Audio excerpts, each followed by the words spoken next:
Yo, what's going on guys, your boy Max here and welcome back to the channel.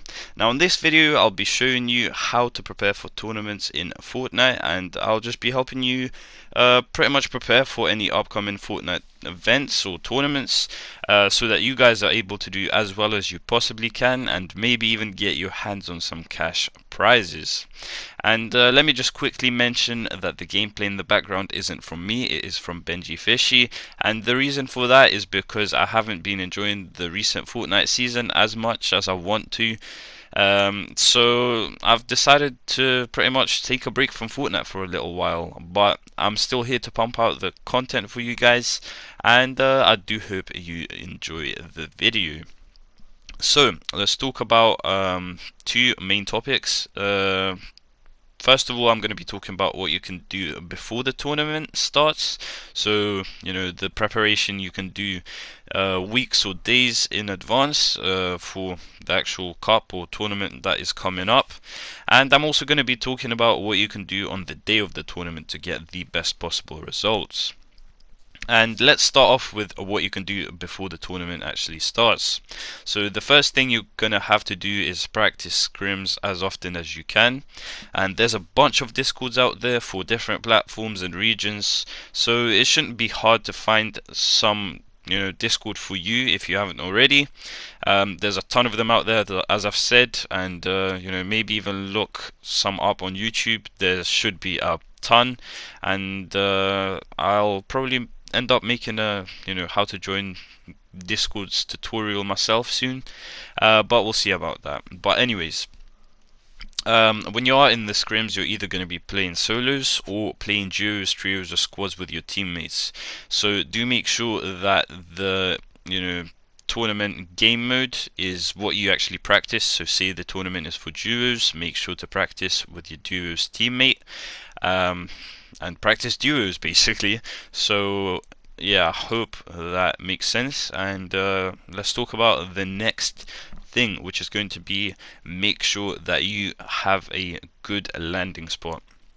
And this is super important because a landing spot will pretty much usually mean that you have a certain plan for how you're going to rotate, loot, and pretty much do everything. And if you've landed at a spot for a while, and it's been your scrim spot for a while, as I've said, for maybe a few weeks, and you know the spot inside out, and you know where people usually land there, and what the best possible loot route is, it's just going to be helping you loads in the long run, because the more you practice that spot, first of all, the better you're going to get at landing there. And when you've actually landed there, like say at least 1,000 or 100 plus times maybe, you'll basically get to know where people usually land, and in the tournament you'll basically have the upper hand on everybody who lands at that spot if you've landed there and had more experience there than the other players that do land there with you during the tournament. And I can't stress this enough, it's just so important having a good landing spot, so do make sure you try out a few, and the one that you like, stick with it for a few weeks, try it out, and if it's not working too well, maybe switch it up. But you do have to have at least one or two landing spots that you're just super comfortable with landing at. But yeah, next let's talk about knowing the format of the tournament. So usually placement points just hold way more value than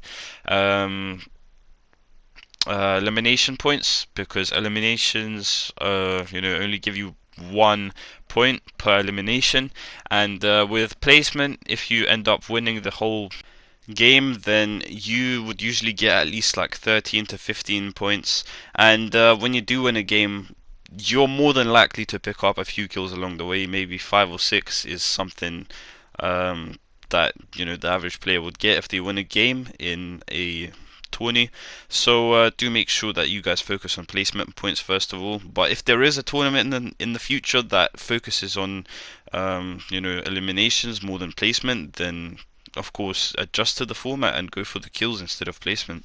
Next, let's talk about watching VOD reviews and recent tournaments of the same type. So say for example you're planning to take part in a trios tournament, then make sure to take a look at the previous trios tournament, and this will pretty much give you information about roughly how many points you need for top 100, let's say, if that's what you're aiming for, and you'll basically know how many points you need to get per game, and you'll be able to make plans around that and pretty much plan what you're going to do in, you know, different games. You know, you do have games that you can actually waste on just W keying because of the format of these tournaments. You pretty much never get enough time to play them out completely, so you will need to adjust to what the format is, and a good way to do that is by watching the previous tournaments, as I've just said.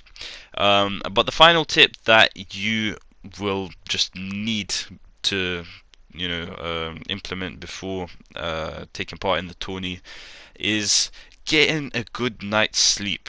And I'm 100% sure that you were probably not expecting me to say that, but this tip is just so underrated. Like, if you don't get enough rest, you'll first of all tilt more easily, but not only is tilting like the worst thing that can possibly happen to you, if you don't rest, you'll also feel tired. Wow, yes, I know. But if you feel tired, then you're not gonna be able to make the smartest decisions in game, and that's just why getting enough rest is so important. But finally, let's talk about the things you can do on the day of the tournament to get the best preparation. And let's start off with doing a warm-up.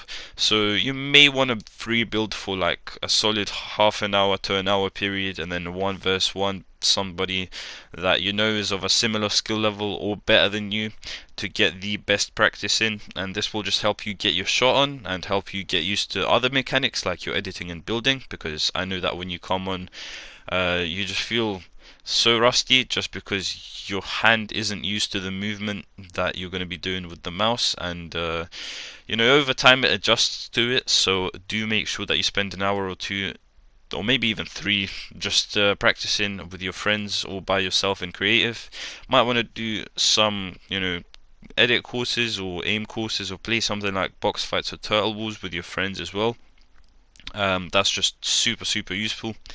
But yeah, you might also want to play a scrim or two until then, and just jump into a solo game and make sure that everything feels nice and smooth, and you know, make sure that you're just mentally prepared for the tournament.